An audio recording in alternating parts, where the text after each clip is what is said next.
RJ Kibria আপনাদের সবাইকে আমন্ত্রণ জানাচ্ছি জীবন গল্পের আরও একটি অনুষ্ঠানে এবং আরও একটি পর্বে।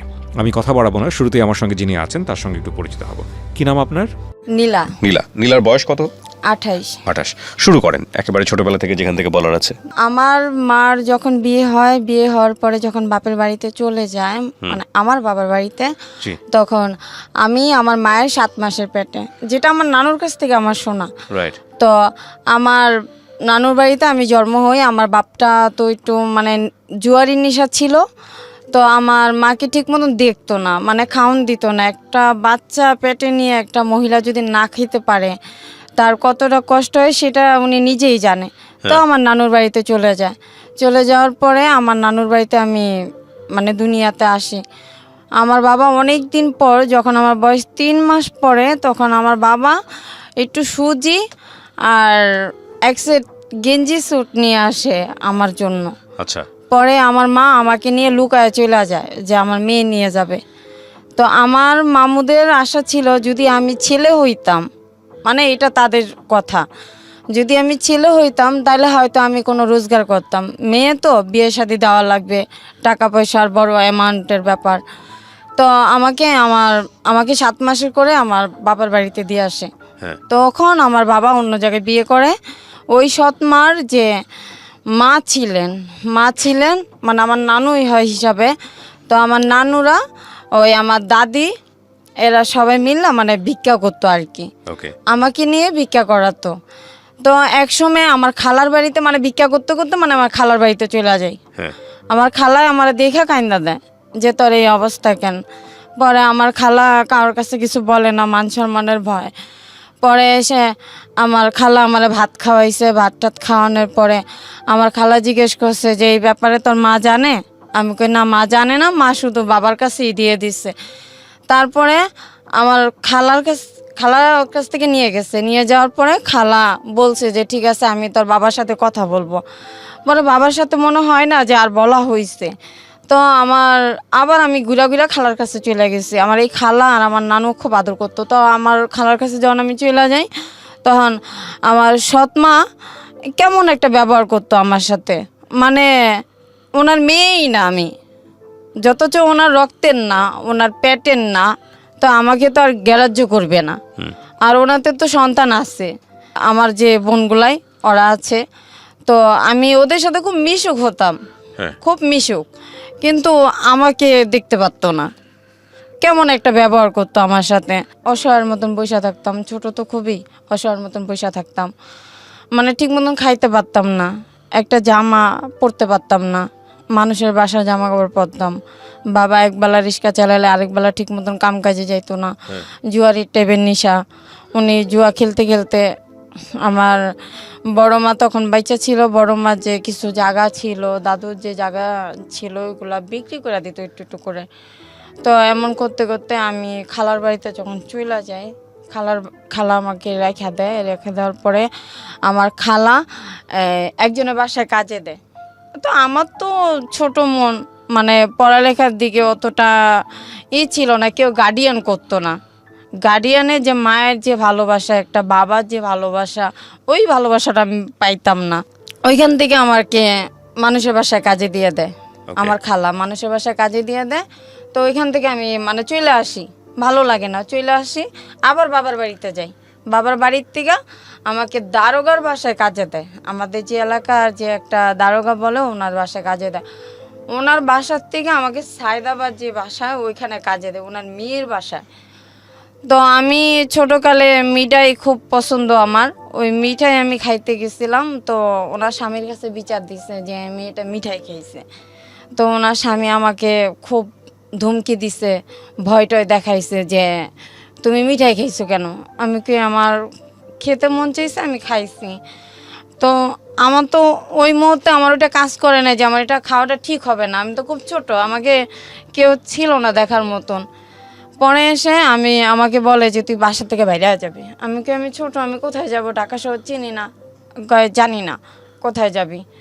তো আমি এটা বুঝতে পারতাম না যে হয়তো উনি আমাকে মনের থেকে বলে নাই।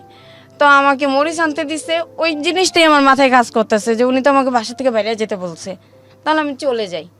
তো কমলাপুর গিয়ে বৈশা রয়েছি। তো কমলাপুর গিয়ে বসে রয়েছি, আমার খুব ক্ষুধা লাগছে, কি খামো, মানুষের এখানে চায়া খাইতাছি, যে আমার একটু রুটি দেন। হ্যাঁ। তো একটু রুটির বদলে সে আমাকে বলছে যে চল আমার বাসায় যাবি। এই অপরিচিত লোক? হ্যাঁ। তো আমি বলছি যে কেন আপনার বাসায় যাব, চিনি না। কয় চল তোকে রুটি দিব, ভাত দিব, সাথে জামাও দিব, তুই কি ছিঁড়া একটা জামা পরে রইছিস। তখন বয়স কত আপনার? আমার বয়স তখন 8। পরে বাসায় যখন ডাকছে, তো আমি বলছি যে না আমি যাব না, মানে ওইটা আমার একটু মাথায় কাজ করতো যে ওনার সাথে আমার গেলে আমি জানি না কি হবে। তো উনি আমাকে খুব আদর করে, মানে ভালোবাসা দিয়ে আমাকে একটা কোক কিনা দিছে। কোকের মুখটা আবার উনিই খুলছে। তো উনি আমাকে যখন বাসায় নিয়ে গেছে, বাসায় নেওয়ার পরে আমাকে খাওয়াইছে, কোকটা খাওয়াইছে, কিন্তু কোকটা কিন্তু অচেতন একটা কোক ছিল। ও আচ্ছা। অচেতন একটা কোক ছিল। আমি ঘুমায় গেছি। হ্যাঁ।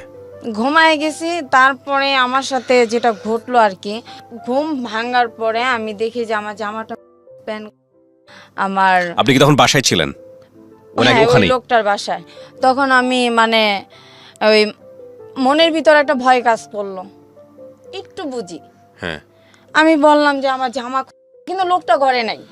লোকটা ঘরে নাই? আচ্ছা। লোকটা ঘরে নাই, লোকটা গেট খুলে চলে গেছে। হ্যাঁ। সেটা কি তার বাসা ছিল না তার গেস্টের বাসা সেটা আমি জানি না, কিন্তু উনি আমাকে বাসায় নিল। হ্যাঁ। তো আমার স্যালার জামা টামা সবই, কিন্তু আমার আঙ্গুলের ছাপ বসে গেছিল, মানে খামচির দাগ। পরে এসে আমি কান্না করছি, কান্না করতে করতে ওইখান থেকে মানে চলে গেছি। চলে যাওয়ার পর আশেপাশে যে লোকগুলাই ছিল, যে বয়স্ক টাইপের লোক, তারা আমাকে বললো তুমি কান্না করো কেন। তা আমি তো আর বলতে পারতাছি না যে আমার সাথে এই কাজটা হয়েছে। হ্যাঁ। এই কাজটা হয়েছে। তারপরে আমি আর কোথায় যাব, ওই রাস্তায় ভবঘরের মতন, রাস্তায় ভবঘর জীবনটা আমার। হ্যাঁ। তো আমি রাস্তায় থাকি, রাস্তায় খাই, রাস্তায় ঘুমাই, সব কিছু এপ্রিদিন আমার রাস্তায়। তো যখনই ক্ষুধা লাগতো, কারো কাছে কিছু চাইলে ওই অফারটাই আমাকে করতো। তো আমার তো বাঁচতে হবে, আমার তো বাঁচতে হবে। তো এক পুলিশ আমাকে বলছিল যে তুই অনেক ছোট, পুলিশটা অনেক ভালো ছিল, কয় তুই তো অনেক ছোট, রাস্তায় থাকিস, কোন ছেলে না কোন ছেলে তোকে নিয়ে যাবে, চল আমার বাসায়। সে আমাকে গাজীপুর নিয়ে যায়। গাজীপুর নেওয়ার পরে থানার থেকে উনি গাজীপুর নিয়ে যায়, মানে নাম টাম লিখে থানার থেকে গাজীপুর নিয়ে যায়। কিন্তু আমি বুঝতে পারি নাই ওনার ছেলেটা খুবই ছোট, 5 বছরের একটা বাচ্চা। ওই বাচ্চাটা আমার সাথে সাথে বাসা থেকে বাইরে গেছে। তো ওদের পরিচিত এক সাইকেলের দোকানে আমি ওকে রেখে দিছি, কিন্তু ওর বাবা মনে করছে ওকে আমি পাচার করতে নিয়ে যাচ্ছি। তারপরে ওই আমি একটা টেম্পো স্ট্যান্ডে আমি কথা বলছি যে আপনি কি পুলিশের লোক, তাহলে আমাকে একটু থানায় দিয়ে আসেন, কারণ আমি রাস্তা হারাই ফেলাইছি, আর ওনার নামটাও আমার মনে নাই। রমনা থানা বললে সবাই চিনবে। তো ফট করে দেখি ওনার ওই ছেলের বাবা আমার হাত ধরছে, হাত ধরে বাসায় নিয়ে গেছে, নিয়ে আমাকে ইচ্ছা মতন মারছে। ইচ্ছা মতন মারছে আর বলছে যে তুই আমার ছেলেকে পাচার করে দিবি, তুই শিশু পাচার। আমি একটা বাচ্চা, আমি আর একটা বাচ্চাকে কিভাবে পাচার করব। কিন্তু যে লোকটার সাথে আমি কথা বলছি, ওই লোকটা যদি না থাকতো ওই মধ্যে কোর্ট কাচারিতে, তাহলে হয়তো আমার লাইফ শেষ হয়ে যেত। আমি আর কখনো মানে কারোর কথা ভাবতাম না। তো পরে এসে একটা এনজিওর মাধ্যমে আমি ছাড়া পাই, লং টাইম একটা যায়, যেমন 1 বছরের মতন আমার ওই জেলখানায় থাকা পড়ে, ঢাকা সেন্ট্রাল জেলে লং টাইম একটা যায়। তো সরকারিভাবে যে আইন অনুযায়ী তারা তো ওইখানেই আমাকে ভিতরে রাখছে। তো সবসময় মার কথা মনে পড়তো, মাকে দেখতে পারতাম না, নানির কথা মনে পড়তো, নানিকে দেখতে পারতাম না। কিন্তু আমার নানি যখন আমি জেলখানায়, তখন আমার নানি মারা যায়, আমি আমার নানির মুখটাও দেখতে পারি না। তো এক পর্যায়ে আমি সরকারি যে উকিলগুলাই, ওনারা প্রতি শুক্রবারে মেয়েদেরকে লাইনে বসায়, যাদের কোনো অভিভাবক নাই, লাইনে বসায়। তো আমি একটা উকিলের পায়ে ধরে কানলাম আর বললাম যে স্যার আপনি যদি আমাকে একটু সহযোগিতা করেন। তখন আমার বয়স 8 বছরের থেকে 9 বছরে পা দিচ্ছি আমি, যে যদি আমাকে একটু সহযোগিতা করেন, আমি শিশু বাচ্চা, আমি তো এসব করি নাই। তো বলছে যে ঠিক আছে, আমি তোমার জন্য আমি চেষ্টা করব, তার আগে তোমাদের গ্রামের ঠিকানা বলো। তা আমি এগুলা যখন বললাম, কিন্তু তখন আমাদের এখন যে গাজীপুর, তখন আমাদের জেলাটা ছিল ময়মনসিংহ তখনকার। তো ওনারা সব বিস্তারিত বার করে তখন আমার নানুর বাড়িতে একটা চিঠি যায়।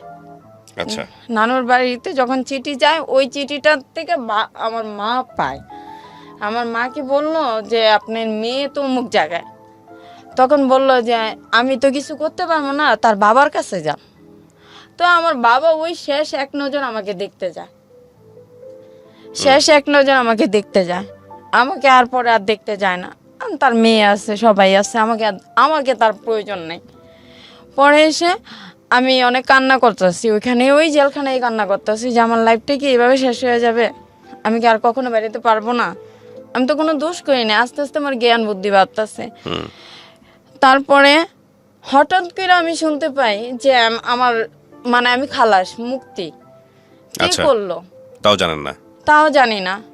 ওই যে সরকারি যে উকিল, সেই উকিল ওইখান থেকে বাইরের থেকে সব কাজ করতেছে, কিন্তু সে একবারই আমার সাথে দেখা করছে, আর কোনোদিন দেখা করে নাই। ওই যে বাবা ছাড়াইতে পারবে না, মা আসতে পারবে না, তাহলে আমি মেয়েটা যাব কোথায়? হঠাৎ করে ওই যে বললাম যে আমি একদিন মানে মুক্ত হাওয়ার মতন আমি বাইরে যেতেছি। আমার সাথে যে আরো ছোট ছোট মেয়েগুলাই আছে, ওই মেয়েগুলো আমাকে জড়াই ধরে কান্না করতেছে যে তুই যে চলে যাবি নীলা, তোর জন্য আমার খুব মায়া হয়। আমি কেউ যদি আল্লাহ যদি বাঁচায় রাখে তাহলে এমনও হতে পারে ঘুরতে ঘুরতে এইগুলো দাদা আবার দেখা হইতে পারে। তো পরে এসে আমি ক্ষুধার যন্ত্রণায় বাইরে বাইরে থাকি, ছিন্নমূল ক্লাবে থাকি। ছিন্নমূল ক্লাবে যখন থাকি তখন রমনা পার্কে এসে ফুল বিক্রি করতাম, পানি বিক্রি করতাম, কিন্তু ওই যে খারাপ যে কাজটা, ওই কাজটা যেতে চাইতাম না, কিন্তু বাধ্য হয়ে আমার যাওয়া লাগতো, খাইতে পারতাম না। তখন আপনাকে নিজে থেকে যেতে হতো? হ্যাঁ, তখন নিজের থেকে যেতে হতো, বাধ্য হয়ে যেতে হইতো। দেখা গেছে যে ফুল বিক্রি করতাম, ছেলেরা গায়ে হাত দিত, মানে ভালো লাগতো না, ছোঁয়াগুলোই ভালো লাগতো না, কেমন জানি লাগতো। তো আমার সাথে একটা ছেলে আমার সাথে প্রেম করতো, ওই রমনা পার্কে একটা ছেলে প্রেম করতো। ওই ছেলে আমাকে রাত্রে থাকার জন্য অফার করছে যে তুই আমার সাথে রাতে থেকে যাবি, তোকে আমি সকালে ভাত খাওয়াই দিব। একটা মেয়ে তো ভাতই চায়, থাকার জন্য তো আর কোনো কিছু চায় না, খাবারই তো চায়। তো আমার খুব ক্ষুধা লাগছে, আমি কই ঠিক আছে তাহলে তুই আমাকে রাতে ভাত খাওয়াবি, আমার খুব ক্ষুধা লাগছে। কয় হ্যাঁ তোকে খাওয়াবো, তুই আমার সাথে থাকবি? আমি কই ঠিক আছে আমি তোর সাথে থাকবো, কিন্তু তুই তোর সাথে যে আরো কয়েকটা পোলাপান আছে, বাজে পোলাপান, ওদেরকে বলিস না, তাহলে ওরা আমাকে মার দিবে, বলিস না। তো ওই রমনা পার্কের যে অপর সাইডে একটা নতুন করে সাত সিস্টেমের একটা বিল্ডিং হইতাছিল, ওইখানে এখন বর্তমানে ফুল টুল বিক্রি করে। ওই শিশু পার্কের যে মাঝামাঝি যে রোডটা, ওই সাইডে ফুল বিক্রি করে। ওই ছাদে ছোট্ট কইরা ছাউনির মতন বাঁশ দিয়ে মানে ঘর বানাইছে কোনো মতো। পরে এসে আমাকে ওইখানে নিয়ে গেছে। তো আমি তো জানি না যে কি হতে চলছে আমার সাথে। পরে এসে ওই ছেলে তো আমার সাথে তো, তার যে আরো যে মানে সাঙ্গগুলো আছে, যে বন্ধুরা আছে, তারা আমার সাথে আমারে শুধু শুধু লাঠি এনে ইচ্ছা মায়ের। তো পরে এসে আমি কই যে আমার মারলেন কেন? কয় তুই ওর সাথে আসছিস কেন? আমি কই ও তো আমাকে নিয়ে আসছে।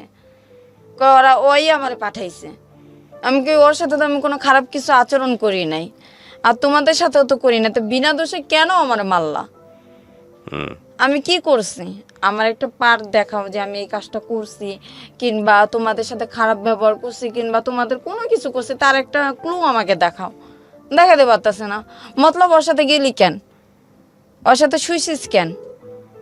আমি কি আমার পেটে খিদারে, আমারও তোরা বাদ দে, নাহলে একটা কাজ দে, মারিস না, হাতে ধরি পায়ে ধরি, কে শোনে কার কথা?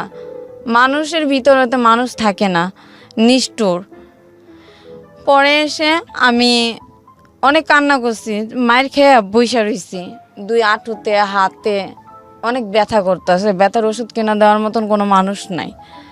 খোঁড়াইতে খোঁড়াইতে লোকেদের কাছে 2 টাকা 3 টাকা করে চাই যে ভাই আমারে 2টা টাকা দেবেন, আমি ওষুধ কিনবো। আমার ওষুধ কেনার টাকা নেই। কিন্তু কয়জন আছে ভালো, আর কিছুজন আছে খারাপ। সমাজের ভিতরে যে আমি আমি আমি যে বেঁচে আছি, এটাই সবচেয়ে বড় কথা। আমি টিএসসিতে গেছি, টিসি তো তখন অন্যরকম ছিল। টিসিতে গেছি ছাত্রছাত্রীদের কাছে টাকা চাইতেছে, তাদের ভিতরে একটা ছেলে হয়তো ভালো পড়ছে, আমার নিয়ে ডাক্তারখানায় নিয়ে দেখা ওষুধ কিনা দিছে, পেট ভরে ভাত খাওয়াইছে, নতুন জামা কিনা দিছে। কিন্তু সবাই তো আর সবার মতন হয় না। তারপরে রাত আসে কোথায় যাব, কোথায় ঘুমাবো? ঘুরতে ঘুরতে গুলিস্তান গিয়ে ঘুমাই।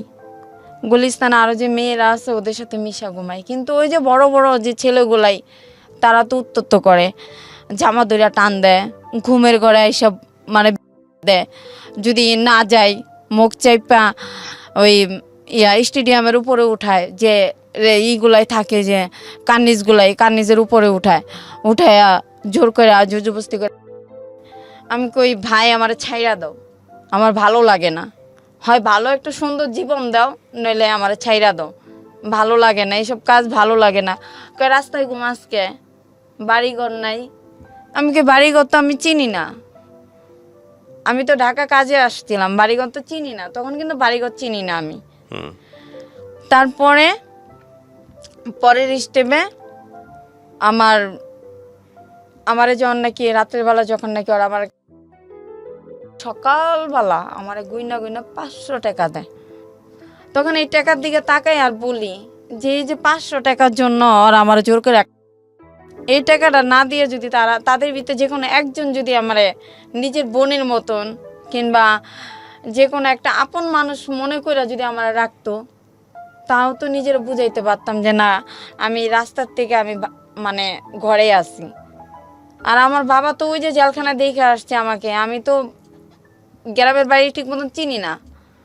তারপরের ঘটনা এই যে আমাকে যে 500 টাকা দিল, 500 টাকা দেওয়ার পরে আমি বলি যে আমার মাকে খুব দেখতে ইচ্ছা করে, মাকে দেখতে যাব, দেখি বাস কোথায় পাই। গুলিস্তান দাঁড়াই, গুলিস্তানে আমাদের এলাকার নাম ধরে ডাকতেছে। তো আমি গিয়ে পলায় ঘরের হাইসের পিছনে, মাটির গর্ত হাইসের পিছন দিক দিয়ে দাঁড়ায় রয়েছে। আমার নানু দেখা কাইন্দা দিছে। এটা হলো আমার নানু, হলো যে প্রতিবেশী যে নানু, ওই নানু দেখা কাইন্দা দিছে আর বলে যে তোর তো নানু নাই, নানু তো মারা গেছে। তখনও আমি কিন্তু খুব ভয় পাইতাম যে মামা যদি থাকে তাহলে হয়তো আমাকে মার দিবে। পরে এসে আমি বলি যে নানুর কবরটা কোথায় দেওয়া হয়েছে, আমাকে একটু দেখাবা? কই চল দেখাই। ওরে পিছনে নানুর কবর। আমি কই যেই নানু আমার বুকে আগলায় রাখছে, যেই নানু আমার মার বিয়ে হওয়ার পরে নানু আমার সবসময় কাছে রাখছে, সেই নানু এই দুনিয়ার থেকে নাই, তাহলে তো এইখানে আমার আশা হবে না। মা আছে, মা পরের সংসারে, মা তো আর আমাকে দেখবে না, মা তো আর আমাকে কাছে ডাক দিবে না, আগের মতন ভালোবাসবে না, কারণ ওনার এখন এক ছেলে এক মেয়ে, আগের মতন করে আমাকে বলবে না যে আয় ভাত খেয়ে যা। তারপরে আমি বাড়ির থেকে চলে আসি, মনে একটা বড় আঘাত পাইছি। বাবার সাথে একবার গিয়ে দেখা করছি, ওইখান থেকে যাওয়ার পথে বাবার সাথে দেখা করছি। বাবারে বললাম যে বাবা, আমি যদি তোমার মেয়ে হয়ে থাকি তাহলে আমার জন্য একটু কিছু হইলেও তুমি রাখো, যেন আমি শেষ বয়সে যেন আমি এখানে এসে থাকতে পারি। আমার বাবা বলে যে তুই আমাকে 5,000 টাকা দে, আমি তোর নামে জায়গা রেজিস্ট্রি করে দে। আমি কি বাবা, ওই টাকা আমার কাছে দেওয়ার মতো সামর্থ্য নাই, আমার কাছে নাই বাবা, আমি দিতে পারবো না। সৎ ভাই বোনগুলো আমার দেখতে পারে না। লাস্টে মানুষ বলে যে তুই এইখানে এসে কি করবি, এখানে তো তোর দেখতেই পারে না, তোর আরো খারাপ বলে। আমি জানি না যে তুই ঢাকা কি করিস, কিন্তু আমরা জানি গ্রামে তুই ভালো, গ্রামে তো তুই একদম ফ্রেশ, কিন্তু তোর তো সমস্যা করে তোর সৎ ভাই বোনগুলো, ওরা তো তোকে দেখতে পারে না। মনে হয় যে বাবার যে সম্পত্তিগুলো আছে ওদের প্রতি তুই মানে আকর্ষণ করিস, ক্রাশ করিস, এই জন্য। আমি বলি যে না, আমার এইদিকে কোনো আকর্ষণ নাই, যদি বাবা নিজের মনের থেকে না দেয় আমার কোনো দাবি নাই, কিন্তু আমার বাবা ওই দুনিয়াতে তো যাবে। আমি একটা এতিম, না পাইছি মায়ের আদর, না পাইছি বাবার আদর, আমি তো একটা এতিম। বাবা তো একটা এতিম মেয়ে মনে করে আমার জন্য একটু জায়গা রাখতে পারে, তারপরে ওইখান থেকে আমার আস্তে আস্তে আস্তে আস্তে আমি আমার জেল জগৎ, রাস্তায় তো ঘুমাই, কখনো পুলিশে ধরে নিয়ে যায়, কখনো পুলিশে মারে, এমনি সেমনি করতে করতে আমার 2015-তে আমি আসি লাস্ট ফিনিশিং। 2015 থেকে আমি আবার জেলখানার থেকে আসি। যথচ আমরা খারাপ মেয়ে, আমরা রাস্তায় থাকি, মানে সমাজের মানে আমাদের জন্য সমাজের সমস্যা হয়ে যায়। আমাদের জন্য ভালো ভালো মেয়েদের নাকি বলে ইফটিজিং করে, তাহলে যদি আমাদের জন্য যদি ভালো ভালো মেয়েদের ইফটিজিং করে, তাহলে 5 বছরের বাচ্চাদের কেন রেপ করে? আমরা তো ইচ্ছা করে রাস্তায় নামি নাই, পেটের দায়ে পেটের ক্ষুধায় রাস্তায় নামছি। কেউ তো আর আমাদের ভালোবাসে নাই, নিজের মনে করে। তারপরে যখন জেলখানার থেকে 2015-তে ভাইয়াই একটা ছেলের সাথে আমার রিলেশন হয়, এই জগৎ থেকে, এই খারাপ জগতের থেকে সম্পর্ক হয়, আমাকে বিয়ে করে। বিয়ে করার পরে আমার বিয়ের 1 বছর ঘুরতে পারে নাই, ও আরেকটা মেয়ের সাথে রিলেশনে জড়ায় গেছে। আমি ওর হাতে ধরছি, পায়ে ধরছি যে ভাই আমারে তুই ডাইল ভাত খাওয়ায় ঘরে রাখ, আমি এই কাজে যাব না, এই কাজে আমার ভালো লাগে না, এই কাজটা আমার কাছে একটা নরকের মতন লাগে, আমি যাবো না, তুই আমার ডাল ভাত খাওয়া, আমি ঘরে থাকি, আমি নামাজের চূড়া জানি না, তুই আমারে শিখাবি, আমি শিখতে চাই, তুই আমার স্বামী, তো তুই আমারে শিখাবি।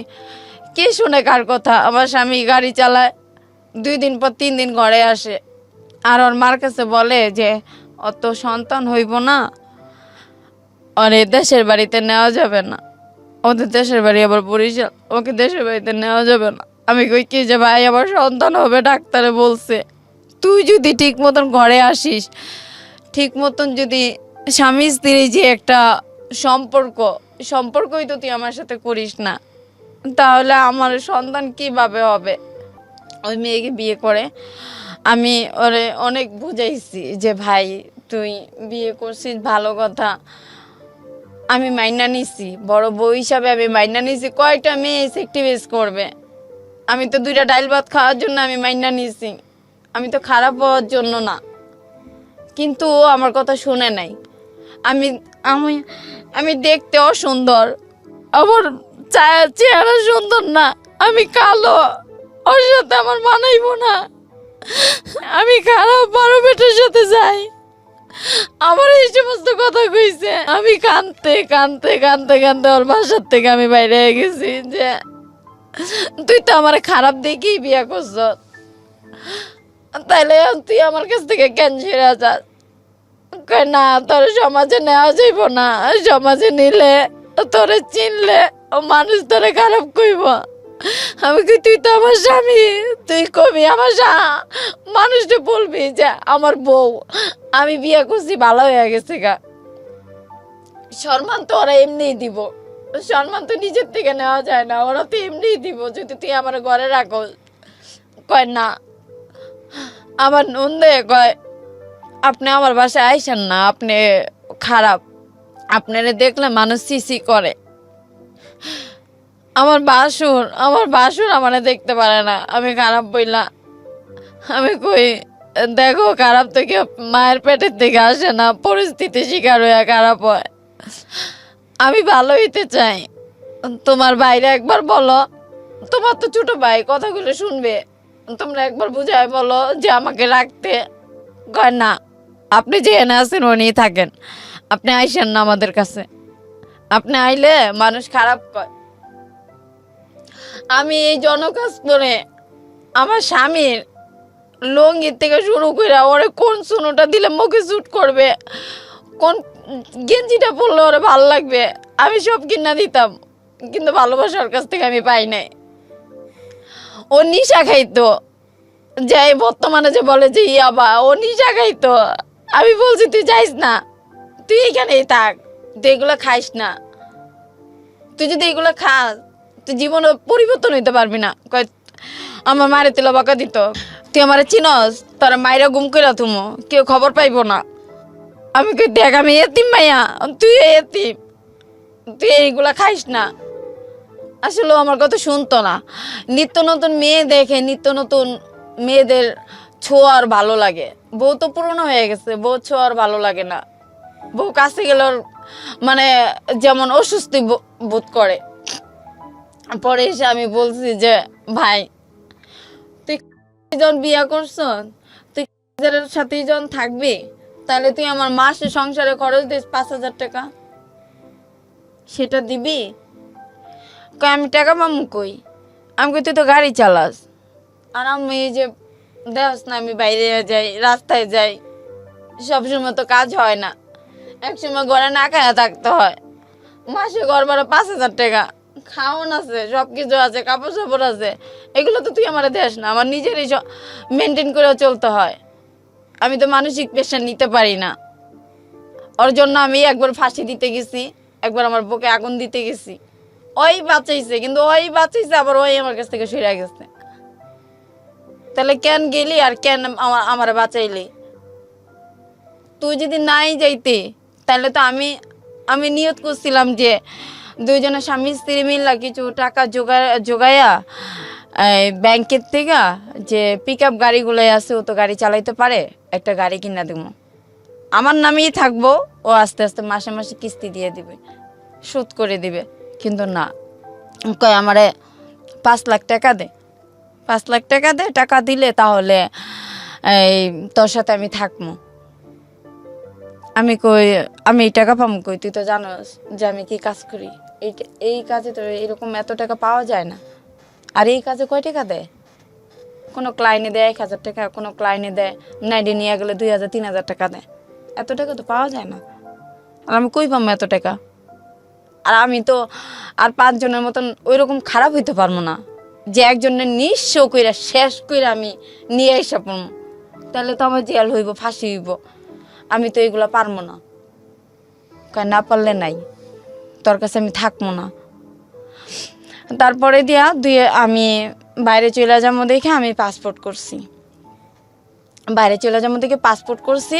2017-তে আমি যাইতে পারি নাই, কারণ আমার ভিসার মেয়াদটা আছে 1 দিন। আমি যাইতে পারি নাই। পরে আবার নতুন করে আবার পাসপোর্ট আর ভিসা এগুলো সব ঠিকঠাক করছে।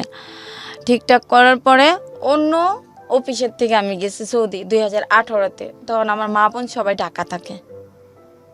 তখন আমার মা বোন জানতো না যে আমি এই কাজ করি।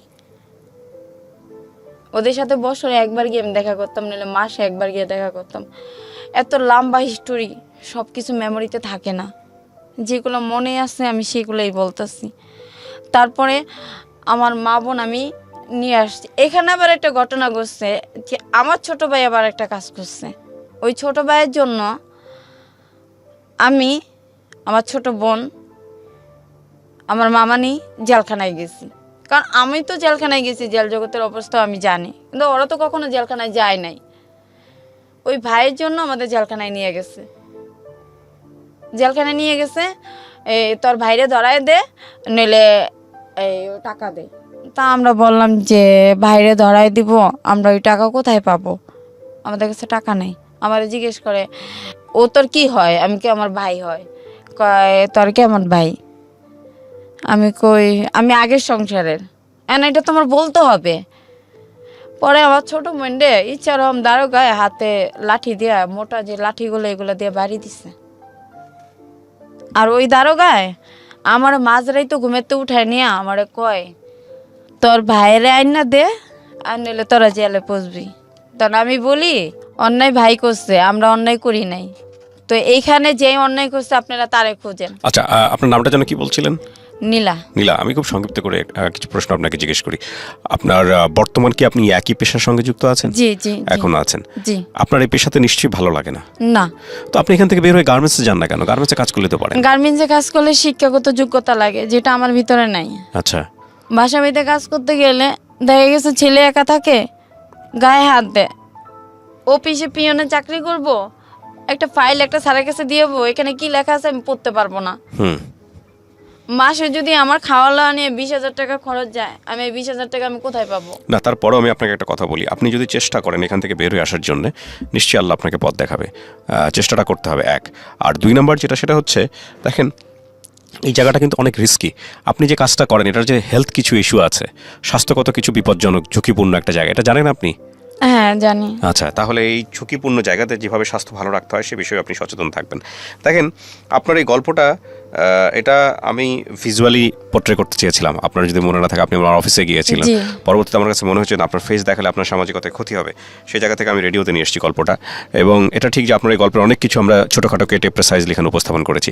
আমি শুধু একটা জিনিসই বলতে চাই, এখানে আমার যতগুলো কেস এরকম জানা আছে সেখান থেকে আমি দেখেছি যে একটা মেয়ে কী পরিমাণ ভার্নারেবল লাইফ লিড করলে সেই ধরনের পেশাতে যায় বা যেতে বাধ্য হয়। সো এরা মানুষ, এরা আমাদের মা বোন, এদেরকে সম্মান করতে হবে। কেউই আসলে স্বেচ্ছায় ধরনের পেশাতে যায় না। যখন ঢুকে পড়ে, যখন একেবারে অনেক দিন সময় পার হয়ে যায়, তখন আর অনেকেই বের হয়ে আসতে পারে না। অনেকে অনেক ধরনের মাদকদ্রব্যের সঙ্গেও জড়িয়ে যায়। সো আমরা কেউ যেন কখনো কাউকে বাধ্য না করি সারাটা জীবন ধরে এরকম একটা পরিস্থিতিতে যাওয়ার জন্যে। সো এটাই হচ্ছে বলার। আজকের এই গল্প থেকে হয়তো অনেক কিছুই আমাদের শেখার আছে। তারপরেও কথা হলো যে অনেক সময় বললেও পরিস্থিতি আমাদেরকে অনেক অনেক বেশি বাধ্য করে নানা প্রতিকূল অবস্থায় নিজেদেরকে ঠেলে দেওয়ার জন্য। সো আল্লাহ আমাদেরকে সেভ করুক, এই প্রত্যাশায় শেষ করছি। আজকের মতো অনেক ভালো থাকুন। আসসালামু আলাইকুম। রাত্রে থাকার জন্য অফার করছে যে তুই আমার সাথে রাতে থেকে যাবি, তোকে আমি সকালে ভাত খাওয়াই দিব। একটা মেয়ে তো ভাতই চায়, থাকার জন্য তো আর কোনো কিছু চায় না, খাবারই তো চায়। তো আমার খুব ক্ষুধা লাগছে, আমি কই ঠিক আছে, তাহলে তুই আমাকে রাতে ভাত খাওয়াবি, আমার খুব ক্ষুধা লাগছে। কয় হ্যাঁ তোকে খাওয়াবো, তুই আমার সাথে থাকবি। আমি কই ঠিক আছে, আমি তোর সাথে থাকবো, কিন্তু তুই তোর সাথে যে আরো কয়েকটা পোলাপান আছে, বাজে পোলাপান, ওদেরকে বলিস না, তাহলে ওরা আমাকে মার দিবে, বলিস না। তো ওই রমনা পার্কের যে অপর সাইডে একটা নতুন করে সাত সিস্টেমের একটা বিল্ডিং হইতাছিল, ওইখানে এখন বর্তমানে ফুল টুল বিক্রি করে। ওই শিশু পার্কের যে মাঝামাঝি যে রোডটা, ওই সাইডে ফুল বিক্রি করে। ওই ছাদে ছোট্ট কইরা ছাউনির মতন বাঁশ দিয়ে মানে ঘর বানাইছে কোনো মতো। পরে এসে আমাকে ওইখানে নিয়ে গেছে। তো আমি তো জানি না যে কি হতে চলছে আমার সাথে। পরে এসে ওই ছেলে তো আমার সাথে তো, তার যে আরো যে মানে সাঙ্গগুলোই আছে, যে বন্ধুরা আছে, তারা আমার সাথে আমারে শুধু শুধু লাঠি এনে ইচ্ছা মাইর। তো পরে এসে আমি কই যে আমার মারলেন কেন? কয় তুই ওর সাথে আসছিস কেন? আমি কই ও তো আমাকে নিয়ে আসছে। কয় ওই আমারে পাঠাইছে। আমি কই ওর সাথে তো আমি কোনো খারাপ কিছু আচরণ করি নাই, আর তোমাদের সাথেও তো করি না, তো বিনা দোষে কেন আমারে মারলা? আমি কি করছি? আমার একটা পার্ট দেখাও যে আমি এই কাজটা করছি, কিংবা তোমাদের সাথে খারাপ ব্যবহার করছি, কিংবা তোমাদের কোনো কিছু করছি, তার একটা ক্লু আমাকে দেখাও। দেখাতে পারতেছে না। মতলব ওর সাথে গেলি কেন? ওর সাথে শুইছিস কেন? আমি কি আমার পেটে খিদারে? আমার তোরা বাদ দে, নাহলে একটা কাজ দে, মারিস না। হাতে ধরি, পায়ে ধরি, কে শোনে কার কথা? মানুষের ভিতরে তো মানুষ থাকে না, নিষ্ঠুর। পরে এসে আমি অনেক কান্না করছি, মায়ের খেয়ে বইসা রইছি, দুই আঁটুতে হাতে অনেক ব্যথা করতেছে। ব্যথার ওষুধ কিনা দেওয়ার মতন কোনো মানুষ নাই। খোঁড়াইতে লোকেদের কাছে 2 টাকা 3 টাকা করে চাই যে ভাই আমারে 2টা টাকা দেবেন, আমি ওষুধ কিনবো। আমার ওষুধ কেনার টাকা নেই। কিন্তু কয়জন আছে ভালো, আর কিছুজন আছে খারাপ। সমাজের ভিতরে যে আমি যে বেঁচে আছি, এটাই সবচেয়ে বড় কথা। আমি টিসিতে গেছি, টিসি তো তখন অন্যরকম ছিল।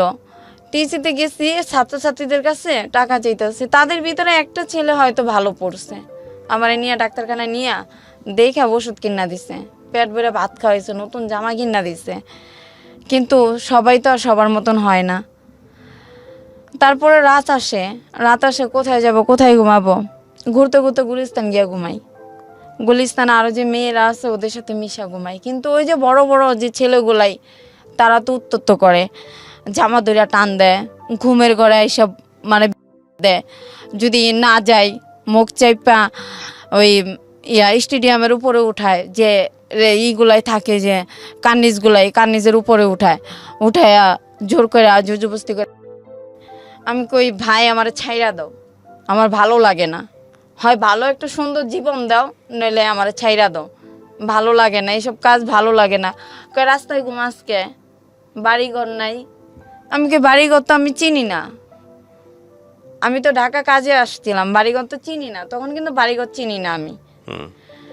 তারপরে পরের স্টেপে আমার আমারে যখন নাকি রাত্রের বেলা যখন নাকি ওরা আমার সকালবেলা আমার গুইনা গুইনা 500 টাকা দেয়, তখন এই টাকার দিকে তাকাই আর বলি যে এই যে 500 টাকার জন্য ওরা আমার জোর করে এই টাকাটা না দিয়ে যদি তাদের ভিতরে যে কোনো একজন যদি আমারে নিজের বোনের মতন কিংবা যে কোনো একটা আপন মানুষ মনে করে যদি আমার রাখতো, তাও তো নিজের বুঝাইতে পারতাম যে না আমি রাস্তার থেকে আমি মানে ঘরে আসি।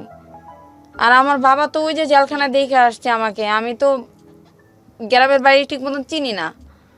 তারপরের ঘটনা এই যে আমাকে যে 500 টাকা দিল, 500 টাকা দেওয়ার পরে আমি বলি যে আমার মাকে খুব দেখতে ইচ্ছা করে, মাকে দেখতে যাব, দেখি বাস কোথায় পাই। গুলিস্তান দাঁড়াই, গুলিস্তানে আমাদের এলাকার নাম ধরে ডাকতেছে। তো আমি গিয়েছি, গিয়ে পলায় পলায় পলায় ঘরের হাইসের পিছনে, মাটির গর্ত হাইসের পিছনে পিছন দিক দিয়ে দাঁড়ায় রয়েছে। আমার নানু দেখা কাইন্দা দিছে। এটা হলো আমার নানু, হলো যে প্রতিবেশী যে নানু, ওই নানু দেখা কাইন্দা দিছে আর বলে যে তোর তো নানু নাই, নানু তো মারা গেছে। তখনও আমি কিন্তু খুব ভয় পাইতাম যে মামা যদি থাকে তাহলে হয়তো আমাকে মার দিবে। পরে এসে আমি বলি যে নানুর কবরটা কোথায় দেওয়া হয়েছে, আমাকে একটু দেখাবা? কই চল দেখাই। পরে পিছনে নানুর কবর। আমি কই যেই নানু আমার বুকে আগলায় রাখছে, যেই নানু আমার মার বিয়ে হওয়ার পরে নানু আমার সবসময় কাছে রাখছে, সেই নানু এই দুনিয়ার থেকে নাই, তাহলে তো এইখানে আমার আশা হবে না। মা আছে, মা পরের সংসারে, মা তো আর আমাকে দেখবে না, মা তো আর আমাকে কাছে ডাক দিবে না, আগের মতন ভালোবাসবে না, কারণ ওনার এখন এক ছেলে এক মেয়ে, আগের মতন করে আমাকে বলবে না যে আয় ভাত খেয়ে যা। তারপরে আমি বাড়ির থেকে চলে আসি, মনে একটা বড় আঘাত পাইছি। বাবার সাথে একবার গিয়ে দেখা করছি, ওইখান থেকে যাওয়ার পথে বাবার সাথে দেখা করছি। বাবারে বললাম যে বাবা, আমি যদি তোমার মেয়ে হয়ে থাকি তাহলে আমার জন্য একটু কিছু হইলেও তুমি রাখো, যেন আমি শেষ বয়সে যেন আমি এখানে এসে থাকতে পারি। আমার বাবা বলে যে তুই আমাকে 5,000 টাকা দে, আমি তোর নামে জায়গা রেজিস্ট্রি করে দে। আমি কি বাবা ওই টাকা আমার কাছে দেওয়ার মতো সামর্থ্য নাই, আমার কাছে নাই বাবা, আমি দিতে পারবো না। সৎ ভাই বোনগুলো আমার দেখতে পারে না। লাস্টে মানুষ বলে যে তুই এইখানে এসে কি করবি, এখানে তো তোর দেখতেই পারে না, তোর আরো খারাপ বলে। আমি জানি না যে তুই ঢাকা কি করিস, কিন্তু আমরা জানি গ্রামে তুই ভালো, গ্রামে তো তুই একদম ফ্রেশ, কিন্তু তোর তো সমস্যা করে তোর সৎ ভাই বোনগুলো, ওরা তো তোকে দেখতে পারে না। মনে হয় যে যে বাবার যে সম্পত্তিগুলো আছে ওদের প্রতি তুই মানে আকর্ষণ করিস, ক্রাশ করিস। এই জন্য আমি বলি যে না, আমার এইদিকে কোনো আকর্ষণ নাই, যদি বাবা নিজের মনের থেকে না দেয় আমার কোনো দাবি নাই, কিন্তু আমার বাবা ওই দুনিয়াতে তো যাবে। আমি একটা এতিম, না পাইছি মায়ের আদর, না পাইছি বাবার আদর, আমি তো একটা এতিম। বাবা তো একটা এতিম মেয়ে মনে করে আমার জন্য একটু জায়গা রাখতে পারে। তারপরে ওইখান থেকে আমার আস্তে আস্তে আস্তে আস্তে আমি আমার জেল জগৎ, রাস্তায় তো ঘুমাই, কখনো পুলিশে ধরে নিয়ে যায়, কখনো পুলিশে মারে, এমনি সেমনি করতে করতে আমার 2015-তে আমি আসি লাস্ট ফিনিশিং। 2015 থেকে আমি আবার জেলখানার থেকে আসি। যথচ আমরা খারাপ মেয়ে, আমরা রাস্তায় থাকি, মানে সমাজের মানে আমাদের জন্য সমাজের সমস্যা হয়ে যায়। আমাদের জন্য ভালো ভালো মেয়েদের নাকি বলে ইফটিজিং করে, তাহলে যদি আমাদের জন্য যদি ভালো ভালো মেয়েদের ইফটিজিং করে, তাহলে 5 বছরের বাচ্চাদের কেন রেপ করে? আমরা তো ইচ্ছা করে রাস্তায় নামি নাই, পেটের দায়ে পেটের ক্ষুধায় রাস্তায় নামছি, কেউ তো আর আমাদের ভালোবাসে নাই, নিজের মনে করে। তারপরে যখন জেলখানার থেকে 2015-তে ভাইয়াই একটা ছেলের সাথে আমার রিলেশন হয়, এই জগৎ থেকে, এই খারাপ জগতের থেকে সম্পর্ক হয়। আমাকে বিয়ে করে, বিয়ে করার পরে আমার বিয়ের 1 বছর করতে পারে নাই, ও আরেকটা মেয়ের সাথে রিলেশনে জড়ায় গেছে। আমি ওর হাতে ধরছি, পায়ে ধরছি যে ভাই আমারে তুই ডাইল ভাত খাওয়ায় ঘরে রাখ, আমি এই কাজে যাব না, এই কাজে আমার ভালো লাগে না, এই কাজটা আমার কাছে একটা নরকের মতন লাগে, আমি যাবো না, তুই আমার ডাল ভাত খাওয়া, আমি ঘরে থাকি, আমি নামাজের চূড়া জানি না, তুই আমারে শিখাবি, আমি শিখতে চাই, তুই আমার স্বামী, তো তুই আমারে শিখাবি। কে শুনে কার কথা? আমার স্বামী গাড়ি চালায়, 2 দিন পর 3 দিন ঘরে আসে, আর ওর মার কাছে বলে যে অত সন্তান হইব না, আর দেশের বাড়িতে নেওয়া যাবে না, ওদের দেশের বাড়ি আবার বরিশাল, ওকে দেশের বাড়িতে নেওয়া যাবে না। আমি কই কি যে ভাই আমার সন্তান হবে, ডাক্তারে বলছে, তুই যদি ঠিক মতন ঘরে আসিস, ঠিক মতন যদি স্বামী স্ত্রী যে একটা সম্পর্কই তো তুই আমার সাথে করিস না, তাহলে আমার সন্তান কিভাবে হবে? ওই মেয়েকে বিয়ে করে আমি ওরে অনেক বুঝাইছি যে ভাই তুই বিয়ে করছিস ভালো কথা, আমি মাইনা নিছি, বড় বউ হিসাবে আমি মাইনা নিছি, কয়টা মেয়ে সেক্টিভেস করবে? আমি তো 2টা ডাইল ভাত খাওয়ার জন্য আমি মাইনা নিছি, আমি তো খারাপ হওয়ার জন্য না। কিন্তু ও আমার কথা শুনে নাই।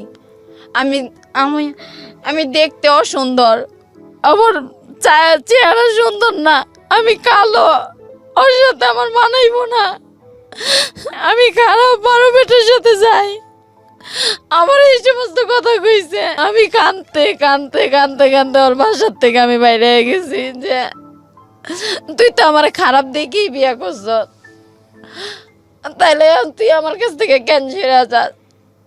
কয় না, তোর সমাজে নেওয়া যাইব না, সমাজে নিলে তোরে চিনলে মানুষ তোরে খারাপ কইব। আমি কই তুই তো আমার স্বামী, তুই কবি আমার মানুষটা বলবি যে আমার বউ, আমি বিয়ে করছি ভালো হয়ে গেছে গা। সম্মান তো ওরা এমনিই দিব, সম্মান তো নিজের থেকে নেওয়া যায় না, ওরা তো এমনিই দিব যদি তুই আমার ঘরে রাখো। কয় না, আমার নন্দে কয় আপনি আমার বাসায় আইসেন না, আপনি খারাপ, আপনারে দেখলে মানুষ সিসি করে। আমার বাসুর আমারে দেখতে পারে না, আমি খারাপ বইলা। আমি কই দেখো, খারাপ তো কেউ মায়ের পেটের থেকে আসে না, পরিস্থিতি শিকার হয়ে খারাপ হয়। আমি ভালো হইতে চাই, তোমার বাইরে একবার বলো, তোমার তো ছোট ভাই কথাগুলো শুনবে, তোমরা একবার বুঝাই বলো যে আমাকে রাখতে। কয় না, আপনি যে এনে আছেন উনি থাকেন, আপনি আইসেন না আমাদের কাছে, আপনি আইলে মানুষ খারাপ কয়।